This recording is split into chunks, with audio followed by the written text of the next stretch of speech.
Good evening. You're watching the news on Croatian television. We start things off this evening with the latest from the personal blog of Agrokor founder and fugitive from the law Ivica Todorić, who says he has filed criminal charges against unnamed individuals over the government's emergency takeover of his company. At the same time, documents reveal that Economy Minister Martina Dalić, Agrokor restructuring manager Ante Ramljak, and Thomas Wagner from Knighthead Capital have all been named in the lawsuit. Todorić provided his home address in Zagreb. Due to unbelievable and blatant criminal activities conducted by the Agrokor emergency management team, I have filed criminal charges against those responsible. The actions of the emergency management team under the auspices of the government have resulted in the shocking collapse in value of the companies within the concern, as seen after the results of trading on the stock market. Shares of Agrokor's companies are obviously being destroyed so that they may be sold for next to nothing. Interior Minister Davor Božinović was asked to confirm statements made by Ivica Todorić that Croatian police know his whereabouts. In regard to that question and all questions of that kind, as the Police Directorate has already said, we can say that within the framework of international police cooperation, Croatian police are actively cooperating with police in Europe and the world.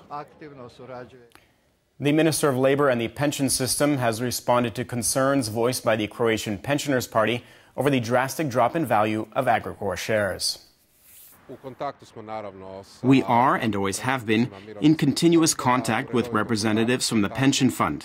What I can say at this time is that they foresaw the problems with Agrokor quite early, and in doing so, they have already sold the majority of their Agrokor shares. What remains are only a few shares in Ledo and Belje. According to the latest opinion poll, the Agrokor crisis continues to impact the political scene in Croatia and people's perceptions of individual politicians. Although they are still in first place, the Croatian Democratic Union has seen a slight drop in support, while the Social Democratic Party, the Most Party, and Živi zid have all seen a slight rise in support compared to last month. Topping the list as the most popular politician for the third month in a row is no one in particular. President Kolinda Grabar-Kitarović holds second place, and Prime Minister Andrej Plenković remains in third. Ivan Pernar, the outspoken MP from Živi zid, came in fourth place, his best result since making the list of the most popular politicians. The leader of the SDP, Davor Bernardić, rounded out the top five. Meanwhile, Prime Minister Andrej Plenković topped the list as the most unpopular Croatian politician. The response All Politicians took second place, while former Culture Minister Zlatko Hasanbegović, Serb minority MP Milorad Pupovac, and Davor Bernardić came in third, fourth, and fifth place, respectively. And finally, poll results showed that nearly 80% of respondents believe the country is headed in the wrong direction, as people continue to be concerned about the fate of Agrokor, the ailing food and retail giant, and the region's largest private employer. The 1st Guards Brigade, better known as the Tigers, celebrated their 27th anniversary today. The Tigers were an elite and well-equipped unit of the Croatian armed forces during the Homeland War.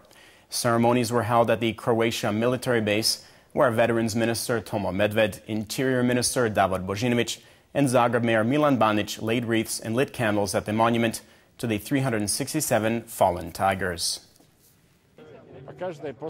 They say that it's easy to be a general when the battle is over. That's kind of how we feel today, when we look back at the war. But as the years go by, we realize how difficult our task really was. It was very, very difficult. The Tigers took upon a huge burden all by themselves, especially at the beginning of the Homeland War and the battlefields around Croatia. The Tigers have remained loyal to their homeland to this day.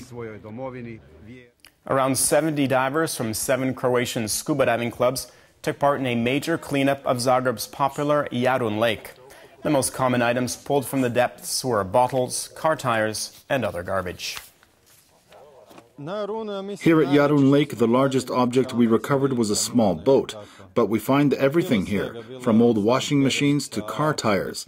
Last year we didn't have as much garbage, but there were lots of plastic and glass bottles. Taking a quick look at sports in Croatian Football League action, Lokomotiva beat Rijeka 1-0 this afternoon, while Dinamo beat Slaven Belupo in Koprivnica also 1-0. And in tennis, at the ATP Masters 1000 Series tournament in Paris, Croatia's Ivan Dodig and his doubles partner Marcel Granollers were defeated in the final by Lukas Kubot of Poland and Marcelo Melo of Brazil in 3 sets. In consolation, Dodig and Granollers had earlier secured a spot in the elite ATP Finals tournament in London that kicks off in 1 week's time.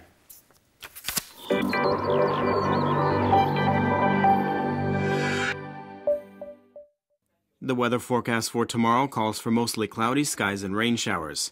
Areas of the coast can expect more intense storms, which may see over 80 liters of rainfall per square meter.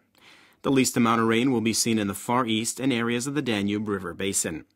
The Adriatic will get a strong to gale force southeasterly wind in the north in the first half of the day, switching to a moderate to strong northeasterly with gale force gusts in the Velebit Channel.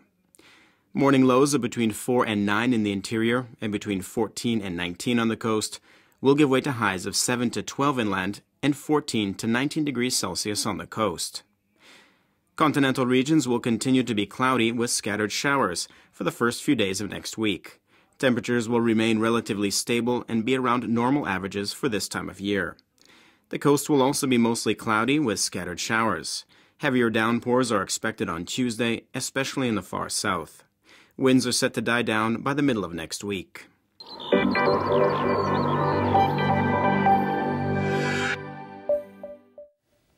And that brings us to the end of our program. Thanks for watching. We'll see you again tomorrow night.